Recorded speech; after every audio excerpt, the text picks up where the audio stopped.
हर रोज एक नई कहानी देखने के लिए चैनल को सब्सक्राइब करें और बेल आइकन को दबाना ना भूलें।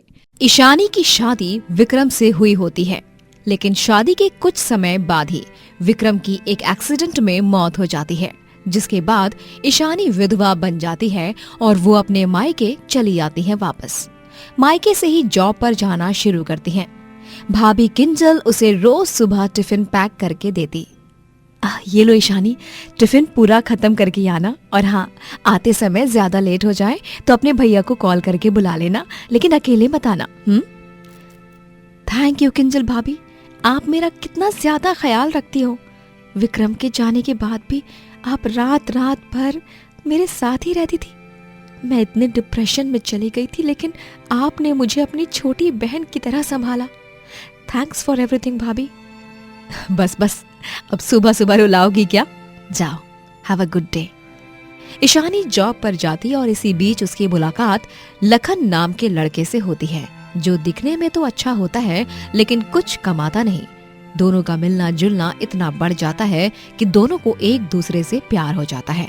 ए जी ओ जी, ए जी ओ जी, लो जी सुनो जी, मैं हूँ मन मौजी, करता हूँ मैं जो वो तुम भी करो जी। 1 2 का 4, 4 2 का 1, my name is Lakhan, my name is Lakhan, सजनों का सजन मेरा नाम है लखन। बेबी, तुम कितने क्यूट लगते हो नाचते गाते हुए, तुम्हें किसी की नजर ना लगे। स्वीटहार्ट, अपन सिर्फ तुम्हारे लिए ये सब कुछ कर सकता है, क्योंकि तुम अपना जान है, बोले तो जहान है। आई लव यू मेरी जान। ये लो तुम्हारे लिए गुलाब, अपन खुद बगीचे से तोड़ के लाया है। ये देखो, खून भी निकला था। My baby, so sorry. चलो कोई बात नहीं, तुम ठीक हो ना अब? वो अच्छी बात है। लखन घुटनों के बल बैठकर ईशानी को गुलाब देता है और इस तरह दोनों ही अपनी रोमांटिक डेट करते हैं। दोनों अब आए दिन theatres, shopping malls, parks, restaurant और कई जगह पर साथ में घूमने जाने लगते हैं। एक दिन एक कैफे में, लखन बेबी, तुम कब काम शुरू करोगे? अगर ऐसे ही नल्ले रहे तो मेरे घर वाले मेरी तुमसे कभी शादी नहीं कराएंगे। वैसे भी मैं एक विधवा हूँ, मेरी शादी होना तो बिल्कुल नामुमकिन है। स्वीटहार्ट, तुम टेंशन क्यों लेती हो फालतू का? अपन है ना, अपन सब ठीक कर देगा। बस थोड़ा सा टाइम दो अपन को। ये लो, तब तक ये कॉफी पियो। लखन ईशानी को कॉफी पिला रहा होता है कि तभी ईशानी देखती है कि उसका भाई ध्रुव भी उसी कैफे में है। ओ नो, ध्रुव भैया, और वो भी इसी कैफे में। अगर इन्होंने मुझे तुम्हारे साथ देख लिया ना बेबी, तो आज तो भूकंप आ जाएगा। एक काम करो स्वीटहार्ट, तुम अपने मुंह पर अपना दुपट्टा ओढ़ लो और कट लो यहाँ से। ईशानी अपने मुंह पर दुपट्टा ओढ़ लेती है और वहाँ से चली जाती है। लखन और ईशानी के अफेयर के बारे में घर में किसी को भी पता नहीं होता, लेकिन ईशानी के बदले बदले व्यवहार से सभी को उस पर शक होने लगता है। वो रात में देर से घर आती है, फोन में देख देख कर मुस्कुराती रहती है। ऐसे ही एक दिन जब वो बाहर जाती है, तभी उसका फोन बजता है। अरे, ये तो ईशानी का फोन है। लगता है गलती से भूल गई है। कह देती हूँ कि बाहर गई है। किंजल फोन कॉल रिसीव करती है, तभी लखन कहता है, जाने मन कहाँ हो तुम? अपन तो इधर तुम्हारे प्यार में देवदास बन गईला है। अपन को तुम्हारी बहुत याद सता रही है। घर पर किसी को कुछ पता तो नहीं चला ना अपन दोनों के चक्कर के बारे में? किंजल ये सब सुनकर चौंक जाती है और वो फोन नीचे रख देती है। इसका मतलब ईशानी का अफेयर चल रहा है, और इस लड़के की भाषा को सुनकर तो ऐसा लग रहा है जैसे ये कोई गुंडा मवाली है। मैं क्या करूं? ध्रुव को ये बात बता देती हूँ, या नहीं? नहीं, पहले खुद सारी बात ठीक से कंफर्म कर लेती हूँ। लखन और ईशानी जब एक दूसरे को मिलते हैं, तभी लखन ईशानी को फोन कॉल के बारे में बताता है। क्या? फोन कॉल उठाया तो था, लेकिन किसी ने कुछ बोला नहीं? अरे ऐसे कैसे हो सकता है? शायद नीचे गिर गया होगा और गलती से रिसीव हो गया होगा। चल, तो मामला फुल ऑन सेटेबल है। अच्छा शोना, तुम अपन को 50,000 रुपए दोगी क्या? वो अपन के भाई का ऑपरेशन करना है, हार्ट का, इसलिए। 50,000? लेकिन इतने सारे पैसे मैं कहां से? Sweet heart, I love you ना। तुम तो मेरे जीने का जरिया हो, मेरी सांस हो। बाबू प्लीज प्लीज मदद कर दो, मैं तुम्हें लौटा दूंगा पैसे। ईशानी अपनी सेविंग्स के गुल्लक फोड़कर उसमें से 50,000 रुपए लखन को देती है और लखन पैसे मिलते ही ईशानी को कस के झप्पी देता है। लखन यूं ही ईशानी से आए दिन पैसे मांगता ही रहता है और प्यार में अंधी ईशानी उसे पैसे देती ही रहती है। एक दिन, शोना चलो ना कहीं पर वेडिंग हनीमून पे चलते हैं, तुम और अपन दोनों धूम मचाएंगे। लेकिन बेबी, हम यहाँ हमारे शहर में कितना डर डर के एक दूसरे से मिलते हैं, तो दूसरी जगह तो 24 घंटे चौकन्ना रहना होगा, बहुत रिस्की होगा। बाबू इश्क है तो रिस्क है। मुझे नहीं पता, हम मालदीव्स चल रहे हैं और तुम पैसे ला रही हो। कल मुझे 2 लाख दे देना और फिर मैं टिकट्स और बाकी का बंदोबस्त कर दूंगा। लेकिन बेबी, मेरी बात तो सुनो। नहीं, ये बेबी अभी कुछ नहीं सुनेगा। ईशानी बेचारी धर्म संकट में आकर अपने घर की तिजोरी से 2 लाख का बंडल चुपके से चुराती है और लखन को दे देती है, जिसके बाद से लखन एकदम से गायब हो जाता है। न फोन रिसीव करता है, ना ही कहीं मिलता है। ईशानी बहुत घबरा जाती है और सारी बात अपने घर वालों को रोते रोते बताती है। तभी वहाँ पुलिस आकर कहती है, वो निकम्मा नालायक लखन 420 चोर है। उसने ऐसे ही न जाने कितनी सारी लड़कियों की जिंदगी के साथ खिलवाड़ किया है और उनसे पैसे लूट कर चला गया है। ईशानी की माँ राजेश्वरी और पिता सहदेव उसे खूब डांटते हैं। मानती हूँ बहुत ही कम समय में चले गए दामाद जी, जिस वजह से तू अकेली पड़ गई। लेकिन ईशानी बिटिया, सही और गलत की समझ तो तुझे होनी ही चाहिए थी ना। इतनी बड़ी लापरवाही कैसे कर दी तूने? हाँ, और नहीं तो क्या, 2 लाख गए हैं पूरे हमारे। मुझे तो सब कुछ उसी दिन पता चल गया था जब मैंने वो फोन कॉल रिसीव किया था। लेकिन अब क्या कर सकते हैं, अब पछताए होत क्या जब चिड़िया चुग गई खेत। ईशानी, हमें तेरी दूसरी शादी या अफेयर से कोई इशू नहीं है, क्योंकि हम बाकी पुराने ख्यालों वाली फैमिलीज की तरह नहीं है जो एक विधवा औरत को जूती की नोक की तरह ट्रीट करते हैं। लेकिन तूने जिस आदमी से प्यार किया वो कितना गलत था, इसका तुझे अंदाजा भी है? ईशानी को अपनी गलती का एहसास हो जाता है और वो हाथ जोड़कर सबसे माफी मांगती है। मुझे माफ कर दीजिए आप सब, मैंने बहुत बड़ी गलती कर दी। कितनी बेवकूफ थी मैं कहा और वो लोफर चोर कहा। छी, किस गंदे आदमी से प्यार किया था मैंने। लेकिन नहीं, अभी मैं अपने आप को पूरी तरह बदल दूंगी और एक नई शुरुआत करूंगी अपने जीवन की। 1 हफ्ते की इन्वेस्टिगेशन के बाद लखन पुलिस के हवाले आ जाता है और उसके चुराए हुए पैसे वापस भी मिल जाते हैं। ईशानी अपने करियर की तरफ ध्यान देने लगती है और कुछ ही महीनों बाद उसकी एक अमीर घर के अच्छे लड़के के साथ शादी भी हो जाती है। बरखा अपने बेटे करण और बहू वंदना के साथ रहा करती थी। वंदना बहुत लालची होती है और वो बरखा के खिलाफ करण के कान भरती है। करण, मैं तुम्हें बोल दे रही हूँ, इस बुढ़िया का बोझ अब हम और सह नहीं सकते। अरे जीना दुश्वार हो गया है मेरा, इसकी सेवा कर करके मैं पागल हो गई हूँ। तुम ही सोचो ना, ये बस कुछ दिनों की मेहमान रह गई है, लेकिन हमें हमारे आने वाले बच्चे और भविष्य के बारे में भी तो सोचना होगा ना। बोलो। हाँ वंदना, तुम सही कह रही हो, हमें भी हमारे भविष्य के बारे में सोचना पड़ेगा। माँ का बोझ मैं और सहन नहीं कर सकता। तो चालाकी से उनसे जायदाद का सारा हिस्सा तुम्हें हड़पना होगा, क्योंकि फिर हम उन्हें घर से बाहर तो निकाल देंगे, लेकिन जायदाद को नहीं छोड़ेंगे, समझे? लेकिन हम ये कैसे करेंगे? तुम मत सोचो कुछ, तुम्हारी अकल तो बचपन से ही घास चरने गई है। हाँ। वंदना अब बेचारी बरखा से प्रॉपर्टी के पेपर्स पर साइन कैसे करवाऊं, इसकी योजना बनाना शुरू करती है। वंदना बहू, मुझे हल्दी का दूध दे दे, बहुत खांसी आ रही है और सर्दी हो गई है। बहू, दूध में लौंग और इलायची भी डालना। ओ बढ़िया, मुझे क्या तूने अपनी नौकरानी समझ रखा है? हाँ, मैं तेरे नखरे उठाने के लिए यहाँ पर खाली नहीं बैठी हूँ तेरे लिए, समझी ना? लेकिन वंदना बहू, तू ऐसा क्यों बोल रही है? मैं तो तुझे एक सास होने के नाते ये बोल रही हूँ। चुप हो जा, तू मेरी सास नहीं है। चल चल, इस बिस्तर से उठ जा। वंदना बरखा को गुस्से से बिस्तर से उठाती है और उससे बहुत सारा काम कराती है और खुद जैसे मालकिन हो और उससे वो नौकरों की तरह काम करवाती है और खूब बुरी तरह पेश आती है।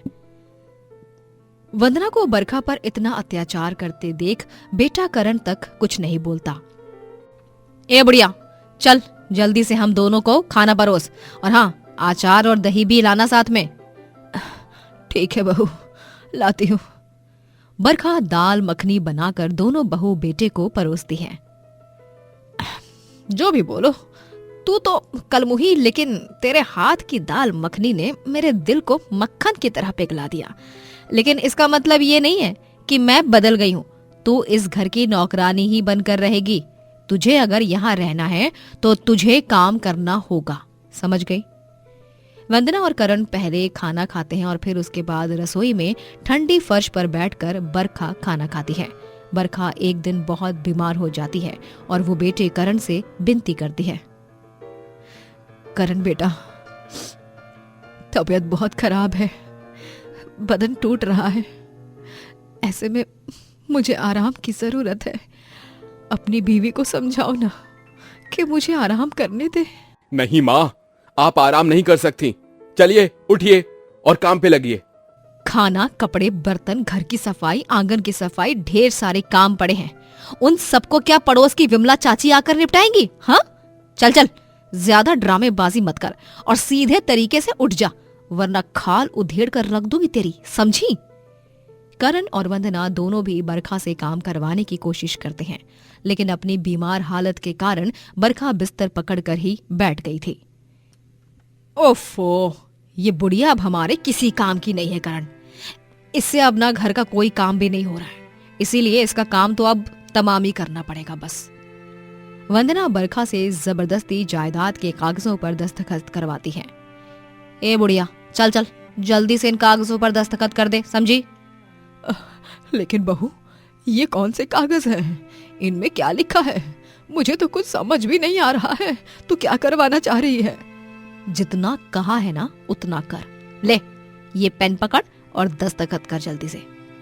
बरखा उन कागजों पर दस्तखत करती है और फिर उसके बाद वंदना और करण बरखा का सारा सामान घर के बाहर फेंक देते हैं और बरखा को भी बीमार स्थिति में धक्के मारकर घर से बाहर निकाल देते हैं। तुझे क्या लगा? वो कोई मामूली कागज नहीं है, जायदाद के कागज थे।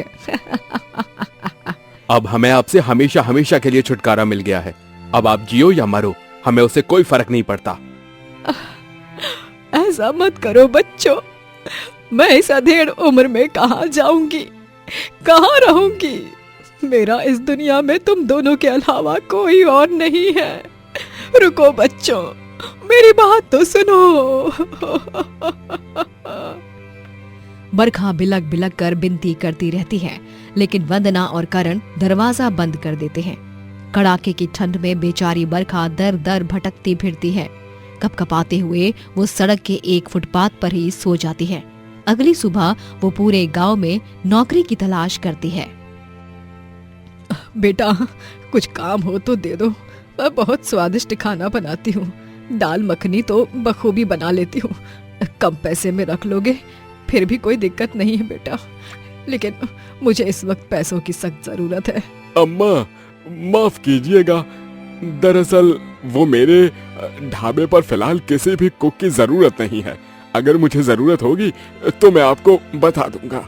बरखा निराश हो जाती है। वो पूरे गांव में नौकरी ढूंढने की कोशिश करती है, लेकिन उसे कहीं भी कोई भी नौकरी पर नहीं रखता। वो अपनी झोपड़ी में चली आती है और रात में अलाव जलाकर फिर से भूखे पेट ही सो जाती है। दूसरे दिन जब वो स्टेशन के रास्तों से गुजर रही होती है, तभी वो देखती है कि पानी पूरी, आलू चाट, समोसे, चाउमीन, इन सब के ठेले लगाए हुए हैं और वहाँ पर काफी भीड़ भी है। ये दृश्य देखकर बरखा को सोचता है कि क्यों ना मैं भी अपना एक दाल मखनी बेचने का ठेला खोल लूं, क्योंकि इन ठेलों पर ग्राहकों की इतनी भीड़ जमी हुई है। मतलब लोग ठेले का खाना पसंद करते हैं। हाँ, मैं अब यही करूंगी। बरखा उधारी पर सारा सामान लेती है और बम्बू से अपना छोटा सा ठेला लगाती है और फिर दाल मखनी बेचना शुरू करती है। कुछ ही घंटों में उसके ठेले पर ग्राहकों की लंबी कतार लग जाती है। दाल मखनी ले लो, दाल मखनी, इतनी स्वादिष्ट के दीवाने बन जाओगे। एक बार खाओगे तो बार बार खाओगे। आहा, क्या स्वादिष्ट और मजेदार दाल मखनी बनाई है बरखा दादी आपने तो, मजा ही आ गया। वाकई में आपके हाथों में जादू है, जादू, वरना आजकल की मिलावट से भरी दुनिया में इतनी शानदार और दिल खुश करने वाली दाल मखनी कहीं नहीं मिलती, बड़े से बड़े महंगे 5 स्टार रेस्टोरेंट में भी नहीं। शुक्रिया बेटा, खाओ, आराम से खाओ, ये लो पानी भी ले लो। बरखा अपना काम बहुत ही ईमानदारी और नेकी के साथ करती है और दिन भर में उसकी अच्छी कमाई हो जाती है। कुछ युवक उसका दाल मखनी बनाते वक्त वीडियो रिकॉर्ड करते हैं और उसे सोशल मीडिया पर पोस्ट कर देते हैं, जिसके बाद लाखों की संख्या में लोग उस वीडियो को देखते हैं और उसे बेहद पसंद भी करते हैं और दूर दूर से लोग बरखा की दाल मखनी खाने आते हैं। ऐसे ही एक दिन एक अमीर आदमी आता है और बरखा से मिलकर कहता है, नमस्ते बरखा जी, मैं विवेक खन्ना, भारत का जाना माना मास्टर शेफ। मैंने सुना है कि आपके दाल मखनी ने पूरे सोशल मीडिया पर अपना राज चला रखा है।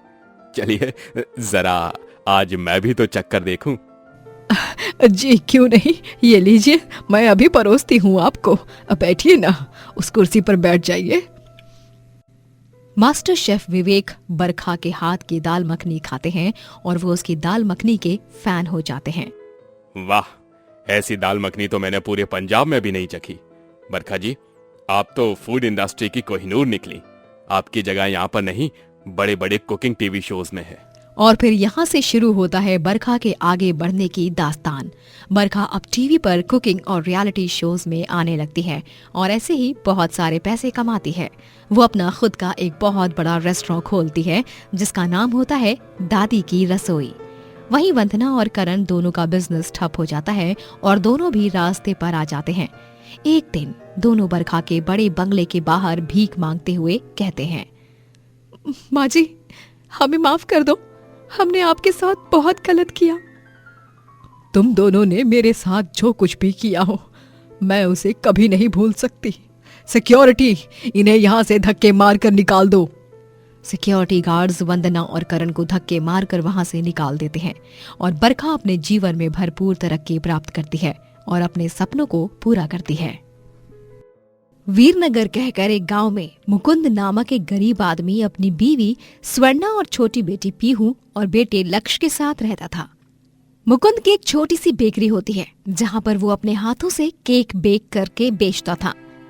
केक्स के साथ साथ bread, biscuit, toast, cream roll, pastry, puff, muffin, cupcake और कई सारी बेकरी के खाद्य पदार्थ वो बनाकर बेचता। उसकी बेकरी गांव में बहुत मशहूर होती है। अरे मुकुंद भाई, मुझे 2 किलो नान खटाई के बिस्किट दे दो। मुझे पनीर पफ दे दो ना मुकुंद अंकल, वो भी 4, वो भी पार्सल, वो भी अभी के अभी, वो भी गर्मा गर्म। ओह हेलो मिस्टर, वो भी हटो ना, आप दूसरों को भी ऑर्डर देना है। मुकुंद अंकल, मुझे 5 क्रीम रोल्स पार्सल दे दीजिए प्लीज। अरे ठीक है, अभी देता हूँ मैं आपके ऑर्डर्स, बस मुझे 1 मिनट दीजिए। मुकुंद के यहाँ के सारे फूड आइटम्स सभी को बेहद पसंद होते हैं, इसीलिए सभी उसकी तारीफ करते रहते हैं। उसी गांव में मुकुंद का एक सौतेला भाई वनराज भी रहता था। वनराज का बहुत बड़ा कारोबार होता है। वो एक बड़े बंगले में अपनी बीवी मल्लिका और छोटे बेटे पीयूष के साथ रहता था, लेकिन उसे मुकुंद की सफलता से बहुत जलन महसूस होती थी। उस मुकुंद को मैं यूं तरक्की करते हुए नहीं देख सकता, उससे तो मैं बर्बाद करके ही रहूंगा, उसकी ऐसी की तैसी। लेकिन वनराज, तुम अपने सौतेले भाई के लिए अपना खून क्यों जला रहे हो? हम तो महल में रह रहे हैं ना, वो भी पूरे ऐशो आराम से, और वो उधर अपनी छोटी सी बेकरी चलाकर गुजारा कर रहा है। छोड़ दो ना उसे। वनराज किसी को नहीं छोड़ता, मैं उसे खुश नहीं देख सकता। मेरे मन को तब तक शांति नहीं मिलेगी जब तक वो बर्बाद नहीं हो जाता। वनराज के सर पे मुकुंद को बर्बाद करने का भूत सवार हो जाता है। जिस रात गांव में मेला लगा होता है, उस रात वनराज अपने आदमियों को भेजकर रात के अंधेरे में पहले तो मुकुंद की बेकरी को आग लगवाता है और फिर उसके घर को भी। जब मुकुंद मेले से लौटकर अपने घर और बेकरी को जलते हुए देखता है, तभी उसके पैरों तले जमीन खिसक जाती है। हे भगवान, मैं बर्बाद हो गया। ये क्या हो गया मेरे घर और बेकरी को? मेरी खुशियां, मेरे सपने सब जलकर राख हो गए। स्वर्णा, देखो ना क्या हो गया ये। जी आप अपने आप को संभालिए, हिम्मत रखिए। पापा। चारों की जिंदगी में मानो दुखों का सैलाब आ जाता है और वो अब हर तरफ से बेघर हो चुके थे। दिसंबर की ठंड में चारों भी गांव की सर्द सड़कों पर यहाँ से वहाँ दर दर भटकते रहते हैं। माँ, पापा, मुझे बहुत ठंड लग रही है। माँ, मेरी तो मानो कुल्फी जम गई। बस थोड़ी देर और बच्चों, अभी इस जंगल के रास्ते से कुछ सूखी लकड़ियों को बीनकर हम किसी जगह अलाव जलाकर रुक जाएंगे। स्वर्ण और मुकुंद दोनों जंगल के इलाके से लकड़ियां बीनते हैं और फिर फुटपाथ पर बैठकर अलाव जलाने के लिए मुकुंद दो पत्थरों को आपस में रगड़ते हुए टकराने की कोशिश करता है, लेकिन 15 मिनट तक उसमें से आग की चिंगारी तक नहीं निकलती। क्या हुआ जी, आग नहीं लग रही है क्या? नहीं स्वर्णा, चिंगारी ही नहीं निकल रही है पत्थरों से।